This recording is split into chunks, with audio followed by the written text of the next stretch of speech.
অনেক যুগ আগে দেবতারা দেখলেন মানুষ অহংকারী হয়ে উঠছে। তারা নিজেদের শক্তিকেই সবকিছু ভাবতে শুরু করেছে। উদ্বিগ্ন হয়ে দেবতারা গেলেন ভগবান শিবের কাছে। শিব তখন গভীর ধ্যানে মগ্ন। ধ্যান ভাঙানো মানে ভয়ঙ্কর বিপদ। তবুও উপায় না দেখে তারা প্রেমের দেবতা কামদেবকে পাঠালেন।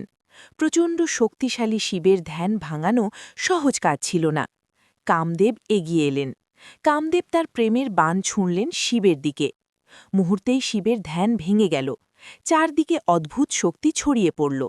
রাগে শিব খুললেন তার তৃতীয় নয়ন। মুহূর্তের মধ্যেই কামদেব ভস্ম হয়ে গেল। চারদিকে নেমে এলো নীরবতা।